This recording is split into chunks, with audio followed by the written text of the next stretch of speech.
The blessing of living in the United States is we are not faced with very much that we can't control ourselves. We have access to pretty much everything we need at the snap of our fingers. So today I want to talk to y'all about surviving in the wilderness, because that's something that we don't really know a whole lot about. A couple keys to really keep in mind is we first must set our priorities, and two, we must make the most of our resources. The basic understanding of these fundamentals is going to help you greatly as we go along. So when would you find yourself in these situations? One, you might become stranded somewhere, or two, you might be out in a recreational activity such as camping and need to make the most of your resources. I'm a small town kid and I've grown up around this stuff, so I know a lot about it, and I have some wise information to offer you. So I want to talk about where we're going to be going. We're going to be going to Vancouver Island. It's an island off the coast of British Columbia in Canada. As you can see what our resources look like, we're right off the ocean, and we also have some inland lakes where we can have a water source. And as you can see, there's tons of timber that we have at our disposal for various things.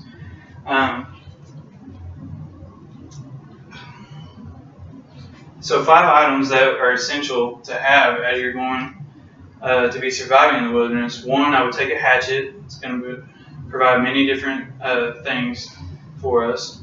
Two, we're going to have a ferro rod set. It's going to help give us a fire. 3, a pot's going to be instrumental in cooking and other things.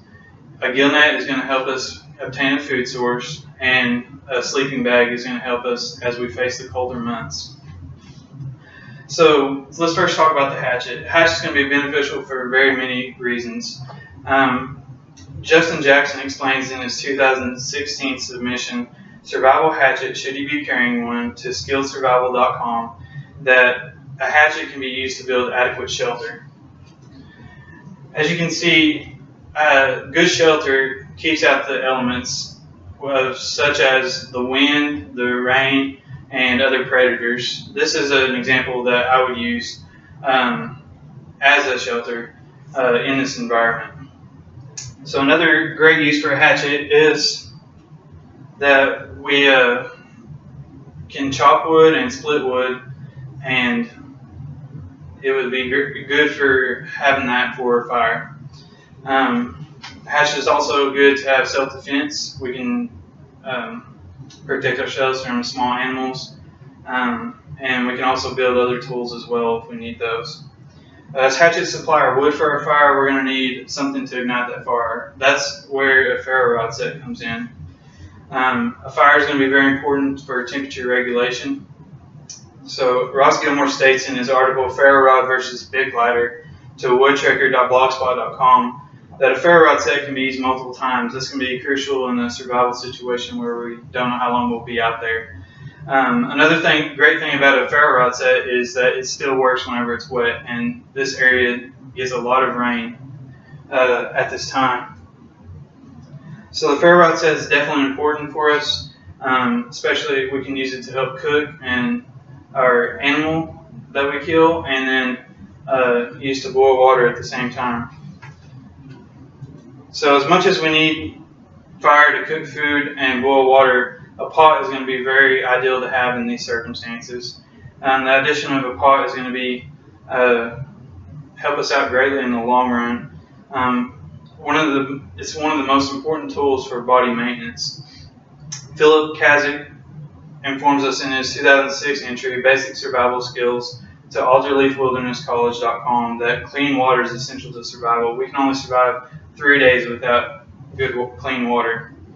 Another use for a pot is that we can cook our wild game and fish in it. It can also be used to collect vegetation out in the forest, and we can also use it as a loud cleaning instrument to fend off predators such as wolves and bears. So for us to be able to cook something in our pot, again, that's going to provide us a source to help us attain a food source. So gill net's very effective when catching fish. Robert Wayne Atkins provides us an insight to in his entry, gill nets, the easy, efficient way to catch fish, for the frying pan, to grandpappy.org, that a gill net is great because it can be used multiple times with very little maintenance. The catching of fish will be very important so we can have adequate protein intake to keep our strength up. One of the benefits of a gill net is it helps us to conserve our energy. The gill net pretty much does all the work for us as we set it up in the ocean, and it helps with the tide or the river, which flows through the current, and the fish get trapped in these gill nets. So this will allow us to focus more on our campground and on our supplies that we need to gather. So as we use our gill net to conserve energy and think ahead, we also need to be thinking ahead about the colder months. This will be an important time for us to use our sleeping bag that we brought with us. The sleeping bag is going to be very important. It lessens the effects of the cold, and it's going to be very important for us as we try to regulate our body temperature during the cold winter months. As you can see here, the cold winter months really start in September and go all throughout April, and we experience much more rainfall during those months. So as you can see, these items are vital to surviving in the wilderness for an extended period of time. Always remember to set your priorities and make the most out of your resources. A hatchet's going to be great to have with us. The second item, the ferro rod set. The pot's going to be a good item to have. The gill net is going to provide us food, and a sleeping bag is going to help keep us warm in the winter. As you consider your own survival gear, I would highly suggest you take my advice and on these issues, and because the advice I've given you has proven to be true for me.